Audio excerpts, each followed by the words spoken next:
Hey, it's Rick, aka Concrete, if you're feeling feisty. I have some Inawera flavors to test today. So this is going to be my first test of Inawera's raw pineapple. Their Pink Lady, which is supposed to be an apple and clove mix. Their Sesame Sweets flavor. And finally, I have their dry cocktail flavor, which is just as confusing as it sounds. We'll get into it anyway. On Inawera, I realized I think this is the first time that I've actually done any of the Inawera stuff on camera. I'm a big fan of Inawera, but it's an interesting flavoring company. When they strike out, they tend to strike out really hard, and the stuff that they nail, they tend to really get on point.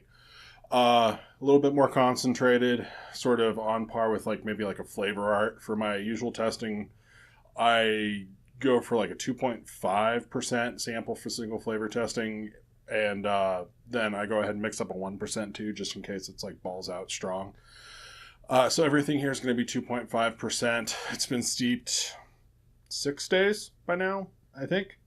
Um, so yeah, without further ado, let's start off with raw pineapple. So I really like Inawera's pineapple. It's actually pretty fantastic. Um, it's kind of a really great like pineapple top note, but the problem with Inawera pineapple is it is incredibly weak. So all that stuff that I was saying about it being on par with flavor concentration wise, that's the only Inawera flavor that I can actually think of that it doesn't really apply to. Granted, I haven't tried their entire line, but it's suspiciously weak. So in order to get like a full pineapple taste out of it, you end up cranking it up to like 6-7%, which sounds like suicide with most Inawera flavors, but the downside to it, so Inawera has a tendency to be just a little bit more expensive than some other flavor companies. I think you can usually pick them up for maybe about $3 for 10 milliliter, which is fine, absolutely fine if you're using, like 1% in a recipe. But when you start creeping up towards like 6%, the value proposition kind of isn't there. And I'm not even opposed to expensive concentrates per se, but I kind of like to know what I'm getting into. And yeah, it's a little weird that way, but it's a good pineapple flavor. I saw their raw pineapple on Nicotine River. I went ahead, picked it up, so we'll see how it goes.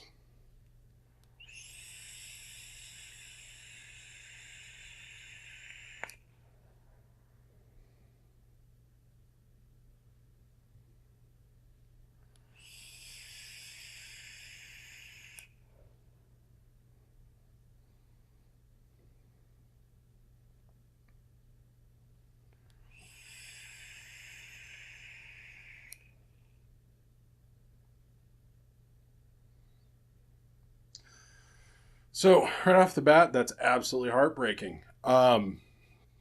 There's like a legitimate raw pineapple flavor in there. It's actually pretty good. It has that kind of astringent, like raw pineapple thing. Like it actually tastes exactly like raw pineapple. It's nice and freshly cut. The issue is there is a whole lot of black licorice in there, which is terrifying.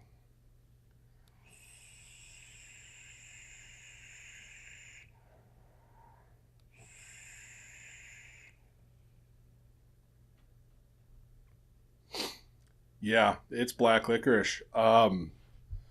It's kind of shot through the entire vape too. It's not just like, oh, hey, this is a pineapple flavor and it has a funky aftertaste. No, that's raw pineapple and that's black licorice in there.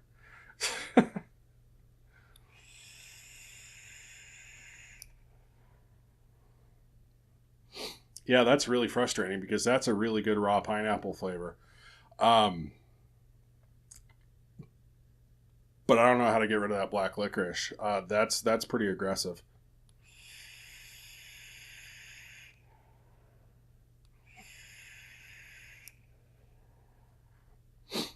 Yeah, I don't actually know what you'd use that for. Now that I'm thinking about it, uh, that's a really intense black licorice flavor on that really nice raw pineapple flavor. Thinking maybe over flavored, so I'll use the 1% sample, try to dial it back a little bit.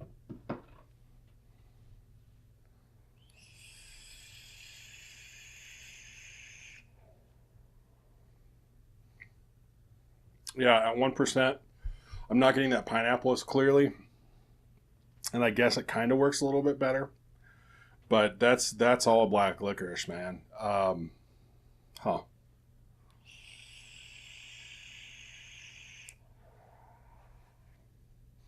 I can't imagine the space on the Venn diagram where you have pineapple and you have black licorice and you need something right in the middle there, but that's about the only place I think that'd really be useful.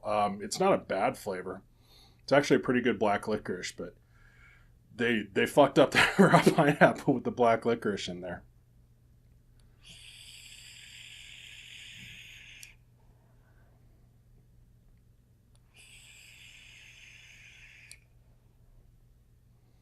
Oh yeah, that's a it's a crushing disappointment there. Actually, I was super excited when I saw the raw pineapple, and no, that's black licorice.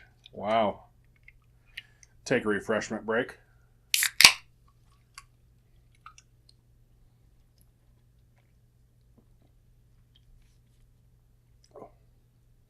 So next, Sesame Sweets, um, which sounds like a weird thing, but if you haven't had sesame candy before, but it's absolutely delicious. It's kind of like nutty and roasty. It's kind of like the kind that I'm used to is more like a sesame brittle than anything else. Generally a little bit chewier than that, not really crispy. It's kind of delicious, but we'll try it this one, 2.5%.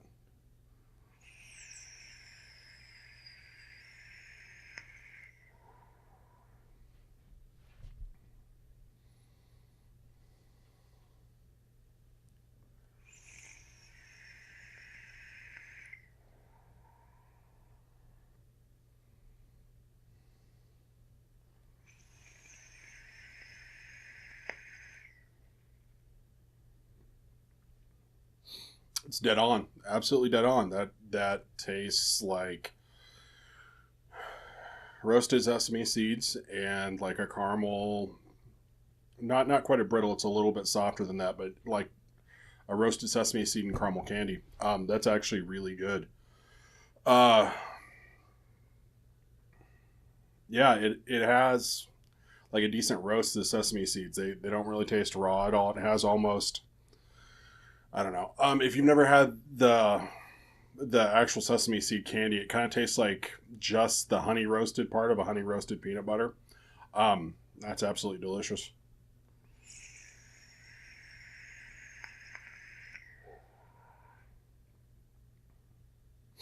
Sweetness level is dead on. No weird or funky aftertaste to it. I mean, it's kind of an aggressive flavor. It's a sesame candy flavor, but there is not a thing wrong with that.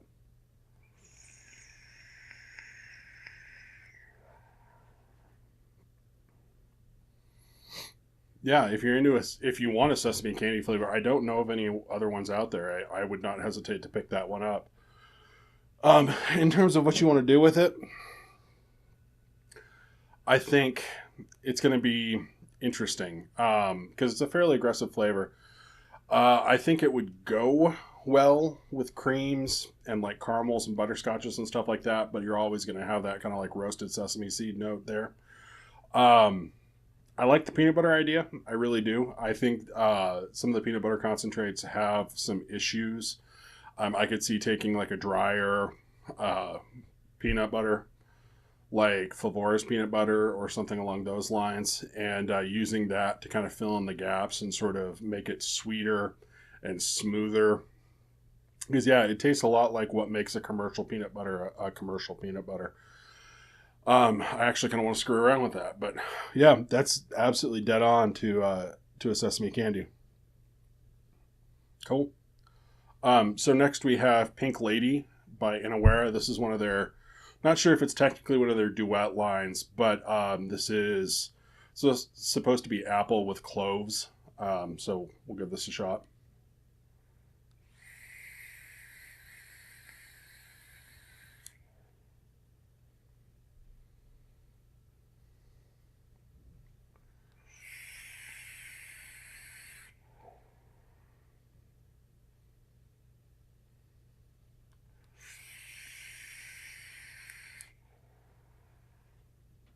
It's really nicely blended. You get just a hint of clove in there, especially like on the tail end of the exhale, and sort of it lingers for a half beat afterwards, which is nice. The level of clove spice compared to where that apple is seems really nice. The apple flavor itself is a little odd. It doesn't taste like a fresh, crisp kind of apple. It's definitely a cooked apple, but it's also not like not necessarily like a jammy sort of pectin filled apple filling flavor too that I normally associate with bakeries. It kind of tastes like warm apples as opposed to cooked apples. It's definitely not a green apple flavor, and it's a little bit more complex than a red apple flavor, but it kind of feels like a warm or like a warm like Braeburn apple or Fuji apple, that kind of family. It does have like a little bit of stickiness to it, but again, it doesn't really do like a flan apple filling. I think in their description of the flavor Inawera mentions that this could be what your apple pie recipe is missing, and I'm not sure I'd go so far as that. The apple flavor itself is a little bit weird. I'll give them props for the way the clove is blended. The clove is nice and subtle, and it adds to the apple. But the actual apple is kind of, it's almost like a warm apple juice as opposed to like an apple filling.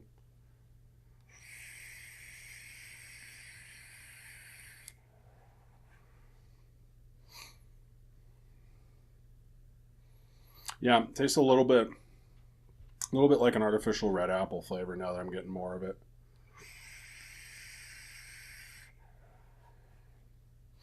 Almost has almost has like a little bit of that like quince, like TPA quince banana kind of vibe to it. It's interesting. It's not bad. I don't really get anything that's like an off note. It feels like it's really well put together, but I'm not sure I'm digging where that apple's going in there. And so, last, we have quite possibly the most mystifying out of this bunch, the dry cocktail. So, on the label for this, like on their actual site, the label for this has like a bowl of fruit, right? And then you start like clicking around and trying to get some sort of handle on what's supposed to be going on. And I do a little bit of research before going into this, and I could find one review of it. And it was in Polish, and they were calling it a dry tobacco flavor with some fruity notes. So I'm not quite sure what to expect from it.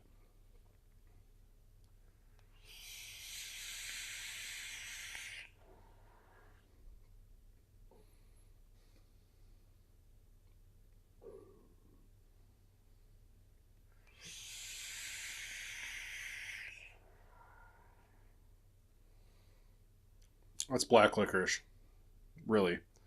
Um, so I guess maybe it is a tobacco blend. I'm not getting anything that actually tastes like tobacco, but that kind of black licorice note ends up in some of the Inaware tobaccos.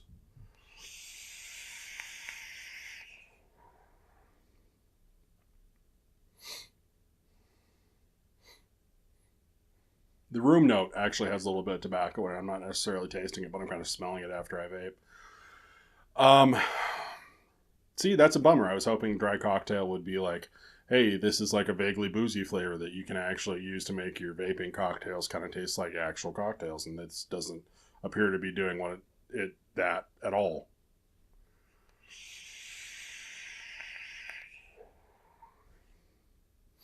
Yeah, that's a whole lot of black licorice with kind of fruity finish to it. I want to say apple or like pear. That was on the label, so maybe that's in there.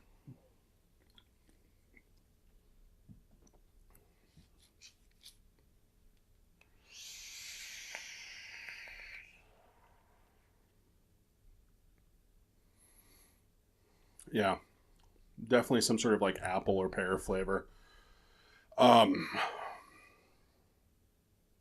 it's weird. It's a lot of black licorice in there, man. Since I guess it's a tobacco, some of that tobacco may come out a little bit more, but it's definitely black licorice forward.